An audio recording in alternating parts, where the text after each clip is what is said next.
Hello, good evening. Ayan, good evening everyone. And this is the first question for the quiz of, soil science in soil taxonomy. So we have number one, soils with no diagnostic horizon. So ano daw yung soil na walang diagnostic horizon? Pag sinabing walang diagnostic horizon, hindi ibig sabihin na walang horizon A, walang horizon B. It's not that mean.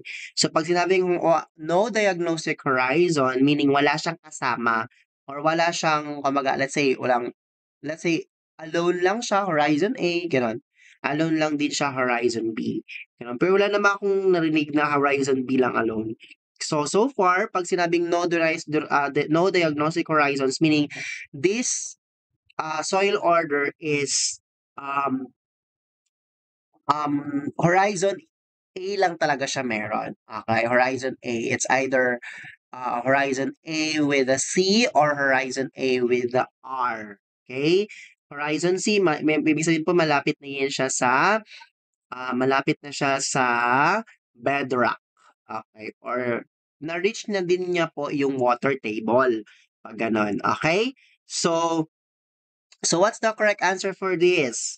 Okay, so the correct answer for number one is correct answer is antisols. Okay, it's letter A. So bakit siya antisols? Okay, ulitin ni sir. Sir, bakit po antisols yung sagot? Kasi the antisols is known as young soils. Okay? Known siya as young soils. So pag young soils, ibig sabihin meron lang siyang horizon A and C or horizon A or and R. A, A or C or A or R. Ganon. Ganon lang yung meron siya. Okay? So, meron lang din siyang minimal development, tsaka meron siyang little horizon. So, ng horizon yun, that is what we call horizon AP. So, ano ibig sabihin ng A? That's A. And then, we have P. Ano ibig sabihin ng P? That's a connotes, meaning plowing, or this horizon is being plowed. Okay? So, yun. So, yun lang ang meron ang antisols. Okay? Na horizon. Always remember that. Bakit po hindi mollisol, sir? Kasi yung mollisols, it is it's a molic, no? Yung sa regime nga yung ano, yung sa regimes na diniscuss ni sir kagabi, pag sinabing mollisols, ibig sabihin makapal, dark, thick, and then soft lang siya ang surface. Pero okay? Pero mataas yung kanyang base saturation. Mataas ang base saturation ng molluscous. Ibig sabihin, pag mataas ang base saturation, it is greater 50%. Okay? Greater 50%. O saan usually nakikita ang mga molluscous? Sa mga grassland. Okay? Saan? Sa mga grassland. So, may ilan po ba yung diagnostic horizon ng mollusol? Mollusol has a diagnostic horizon of horizon AB. Okay? AB. Sir, bakit hindi oxysols? Because oxysols in the soil order is also known as oxic horizon. So pag oxic horizon meaning meron siyang um, tatlong horizon, and then highly weathered din siya na soils of in the tropic type of weather. So yung oxysols po is an oxic horizons which is highly weathered po siya. So pag highly weathered, ibig sabihin na bothered talaga siya. So pag highly weathered meaning low ang kanyang pH. Okay? Low ang pH. Pag low ang pH, pag highly weathered, meaning acidic ang soil. Laging tandaan. So pag oxic, ibig sabihin there is oxidation happening in the soil. That's why nagkakaroon ng low pH or acidic soil. Okay? So always remember, ang oxysols din is what we call a 1:1 clay minerals. Okay? Mataas siya sa 1:1 clay minerals. Okay? Expanded type of clay minerals. Okay? So do not forget that. Pag alphisols naman, from the word itself, alphi, meaning it's aluminum and iron. So this type of soil order is composed of aluminum and iron. So not that, ano talaga, ang tawag dyan, nakalimutan ko na yung term. not that too much na ano siya na tawag diyan, ano talaga sa aluminum and sorry, aluminum and iron, gano'n, Alfi, 'yan. So, somehow the Alfi salts can be found in the fertile forested soils, 'yun. There are also forested soil kasi na hindi fertile. Okay, so nasaan nakikita ang alphisols? Nakikita siya sa fertile forested soils. Okay? And then mataas din yung kanyang base saturation. So yung standard ng base saturation niya is 35% above. Kung ang mollysols is ang base saturation niya is greater than 50%, ang alphisols po is greater than 35%. Okay? So yan ay ang mga soil order. Okay, so you need to know that because lumalabas ito sa board exam. Next, we have number 2. What is the broadest category of soil taxonomy? So the broadest category of the soil taxonomy, as what I have discussed before, pag sinabing broadest, ibig sabihin highest and most general type of soil classification system. And that is order. Okay? That is order. The correct answer is letter C. Order is the highest and most general of the soil classification system. And it's based also on the condition that is under which the soil is developed or being developed. Okay? So, the next of order is suborder ang sunod.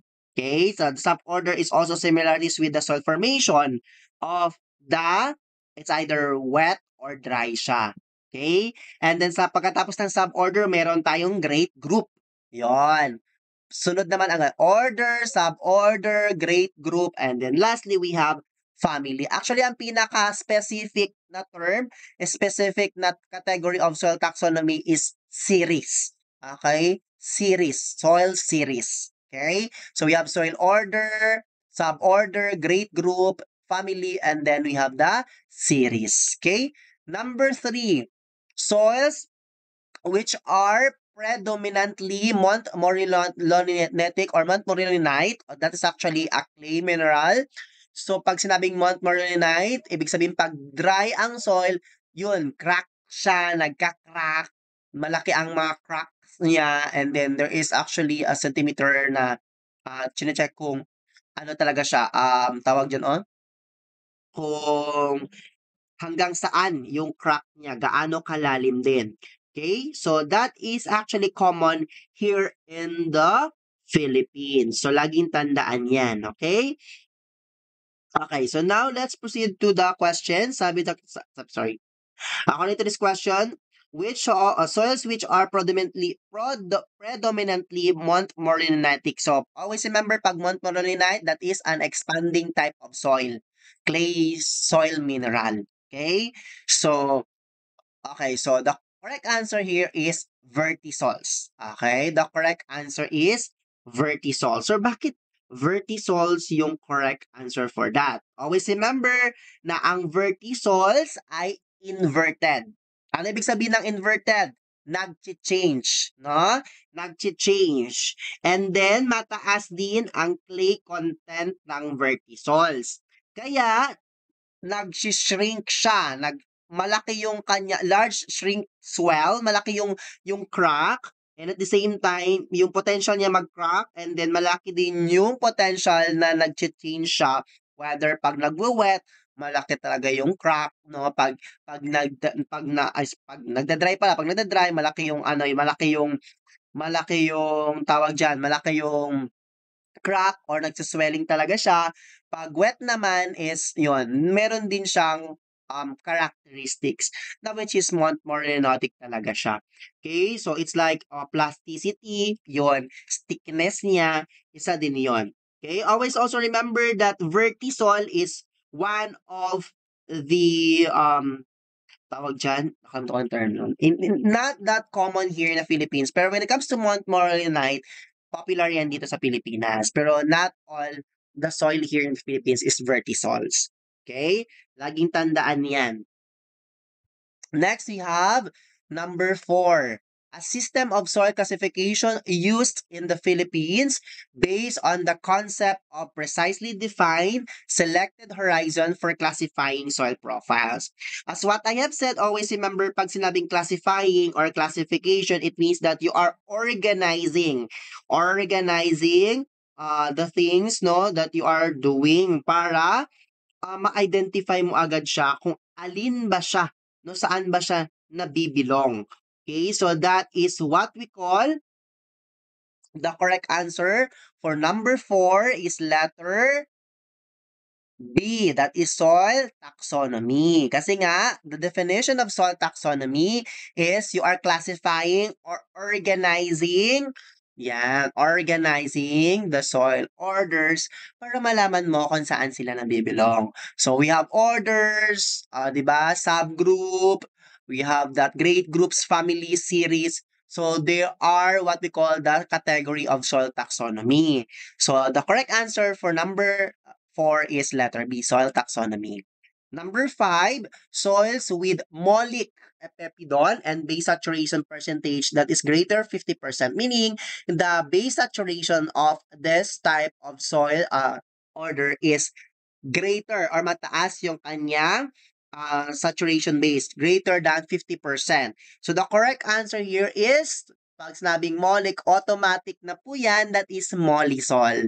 Okay, kasi ang molisol po is a ang molisol po is a, what do you call this?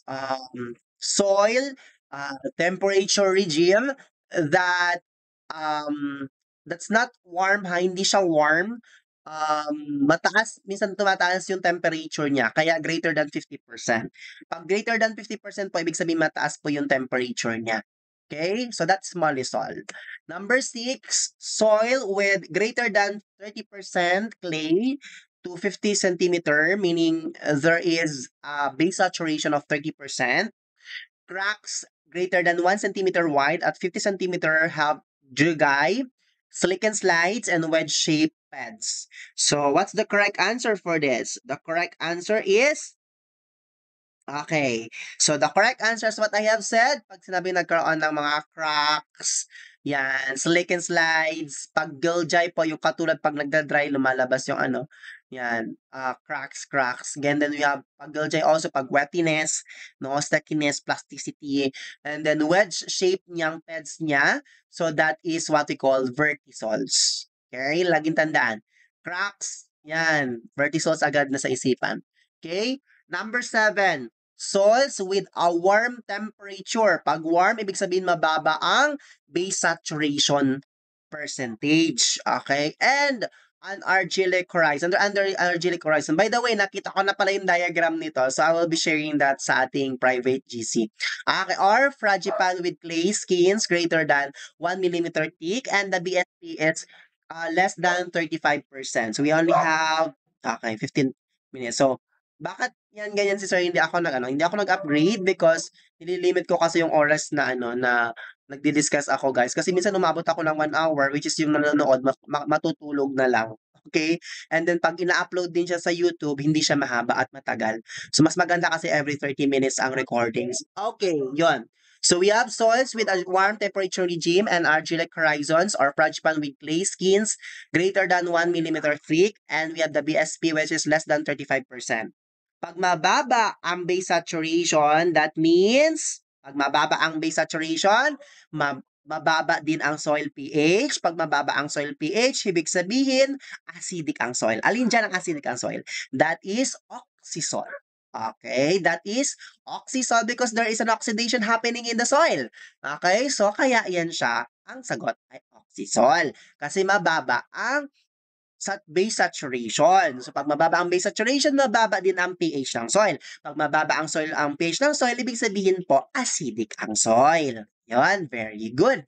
And then we have number 8, the most detailed category of soil taxonomy. Once we talk about detail, meaning it's giving you a specific information. So the correct answer for that is soil series. Di ba nga sinabi ko kanina, we have also meron tayong pinaka Okay, meron tayong pinaka-detailed or specific talaga na category ng soil taxonomy and that is series. Meaning, ikaw na yan. That's ibig sabihin ikaw na natatawag ka sa nickname na yan, sa connotes na yan. Okay? So what they are actually using in the soil series in order to identify that specific or detailed, they are using connotes. Okay? Sa tao pa yan, that is nicknames. Ayan. Okay, so the correct answer for that is soil series. Detailed or specific category of soil taxonomy.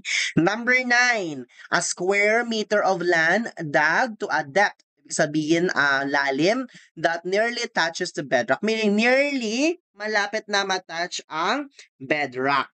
Okay? So, what do you think is the correct answer for number 9? This is me. I'm sorry. Okay, so yan. So, the correct answer for number 9 is, okay, do you have an idea? Okay, the correct answer is, hindi na natin ang sagot kaya ng iba dito.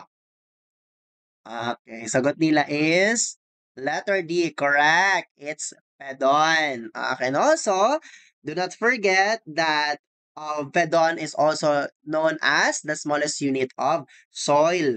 Okay? Soil, yeah, smallest unit of soil. That is pedon. Okay, always remember that, ha? Square meter of land dug to a depth that nearly touches the bedrock, that is pedon. Okay? And then we have number 10, a group of soils which develop from the same parent material. At yung sinabi ko kagabi na kahit sabihin mo na that is a subgroup or great group, whatever it is, in the Philippines, this is actually applied in the Philippines, that they are all the same in the same apparent material. Okay? Sa pag ay na-identify siya. And whose profile characteristics are the same. So the correct answer for that is ten. Charot. Parang drum roll naman dyan. Charot lang. Okay, okay. The correct answer for that is, sorry. Ano kayang tamang sagot dyan?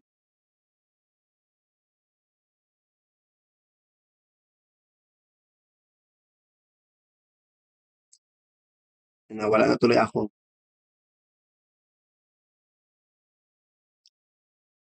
Sige nga, yung iba, anong sagot kaya ninyo? A? Some of them saying A.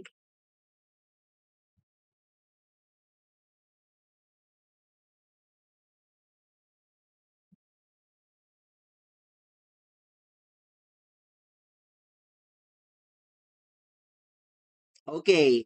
So the correct answer is A, C, D, D. Okay. The correct answer is letter Okay, the correct answer is letter B. It's a soil series. Okay, always remember that, ha? It's a soil series. Oh. Pag merong subgroup dyan, pwede pa. Isagot natin yung subgroup. Pero walang subgroup, we only have grade groups. So, we have the soil series. Pag soil series, ibig sabihin, para sa parent material, para sa characteristic.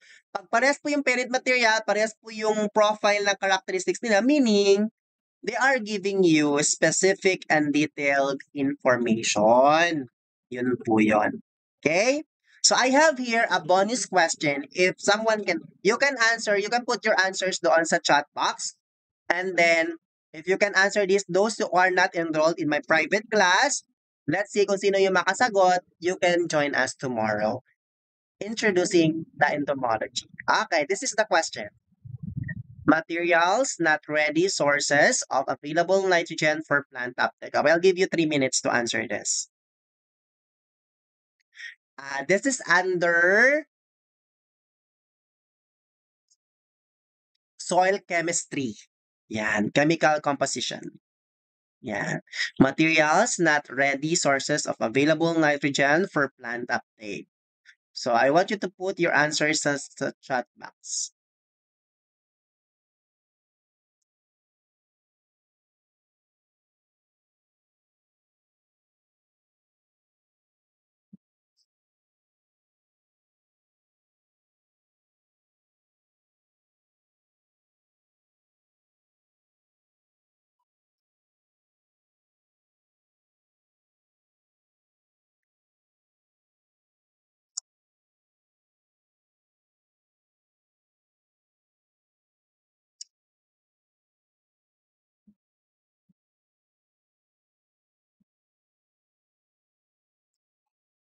D ata. Si Kirby naman letter C. Mhm. Sige lang, go lang yan. Sabi ni Gloria, letter C. Jessica is letter E, E, E. Okay. Okay. How about the others? How about si Dave? What's your answer, Dave?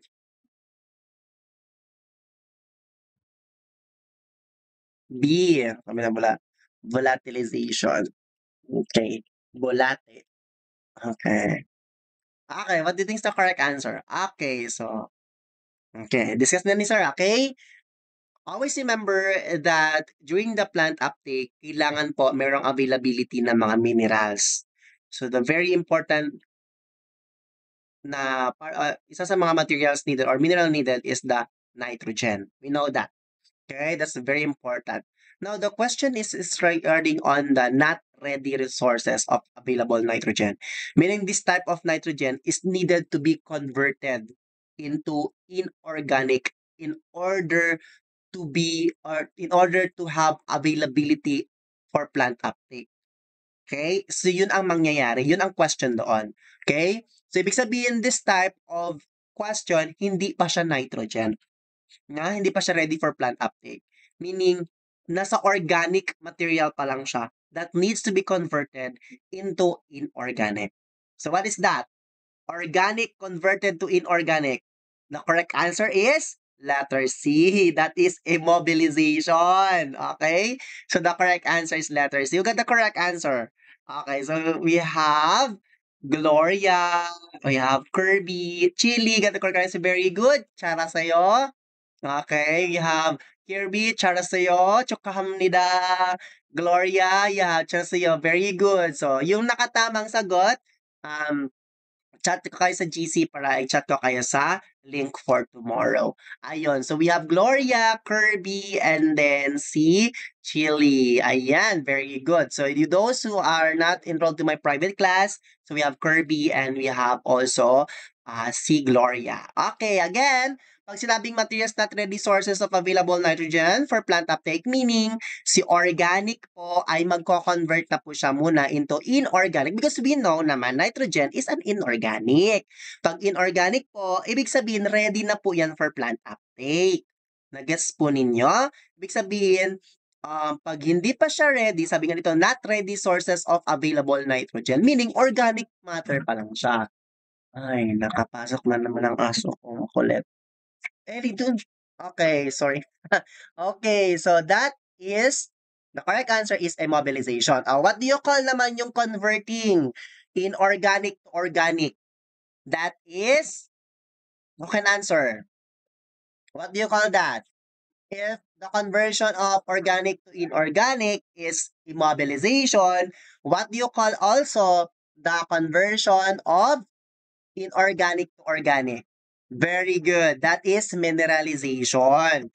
Pag mineralization po, it means that it is converting the inorganic to organic matter.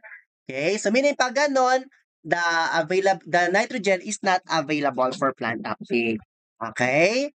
So that's the correct answer. So congratulations, Chukahamnida, to those who got the correct answer. And again, tomorrow, palakpakan na po tayo dyan. Let's clap our hands. No? Palakpakan sarili natin because tomorrow, we will be now proceeding to crop protection. And our first topic is entomology. Hopefully, you already memorize or familiarize the soil order, especially the song na sinabi ko sa inyo. Baka nagkakanta-kanta na kayo dyan. Way back when I was reviewing po, actually, sa speaker ko talaga yan. Siya yung kapitbahay namin, bakit napalit-ulit yung kanta na pinapatugtog ko sa speaker. Okay, because that is a soil order songs. If you have time, so you can hanggang ma-memorize niyo siya. Memorize niyo nga yung mga broken song ni Moira, yung "Saan magsimula ang bago ang lahat." Pero nag-break naman, okay. So yun, yeah, memorize niyo nga yung sa kabilang buhay ng mga kanta, pero yung mga kanta na soil order hindi niyo pa ma-memorize. So you need to know that, no? Baka para malay niyo pala lumabas yan sa board exam tapos kakanta-kanta kayo and then tatanungin ng proctor niyo, "Why are you singing?" "Because sir, in the while I'm singing, I retain everything." Ah, 'di ba? Naalala ko na po lahat ng mga dahilan kung bakit hindi ako ang pinili. Oo, gano'n, okey. So, isa din 'yon sa mga reason, okey. So, isa din 'yun sa mga technique ni sir in para maalala yung mga pinag-aaralan. Okay, so again, yung we have also public GC and we have also private GC. Yung private GC po, enrolled po na yun na mga students po. They have the resources such as manual, PPT, handouts, recordings, no? Actually, we have a lot of recordings that have on our YouTube. And then sa public naman, limited lang na mga videos ang pinopost ni sir. Depende yan sa mga viewers. And not just only the viewers, depende sa mood. Not the mood. Oh my gosh, not the mood. Hindi naman sa mood po. Depende sa availability ni sir. Kasi minsan ay naano pa yan siya, na tawag diyan, um, busy talaga si sir. Okay. So yun, siguro nakadepende na rin sa mood kung ano kayo, gano'n. Kung ilan lang yung interested, yun. Sa private GC po, it's a pay ano yun siya, bayad po kasi yun. Actually nung February pa po kami nag-start na mag-review. Yun, sa February pa po kami. We are done with the crop science and soil science. We are now heading to crop protection. If you are interested, no, you can chat me. Yung tapulan na nandoon sa GC as admin of that public GC, you can chat me. Okay, so they are my students here. We have Lorna, Chili, Evangeline, and Jessica. They are my students enrolled in my private class. Not just, hindi lang po yan sila, madami pa po. And some of them are working. So, ang ginagawa nila ay nanonood lang sila sa recordings muna. Okay? So, sa recordings lang tapos minsan pag nagse-send lang sila ng mga scores nila sa mga quizzes nila. Okay? So, ayun, hindi na pa matatagalin ni sir and hopefully marami kayong natutunan ngayong gabi. Okay, so tomorrow again, tomorrow po tayo. Kamsahamnida. Laging sinasabi ni Sir kamsahamnida. 안녕해줘 마세요. 잘하세요. and 축하합니다, 여러분. Bye-bye everyone and good night. Thank you. 감사합니다. Chat nyo na lang po ako if you have question po. Thank you.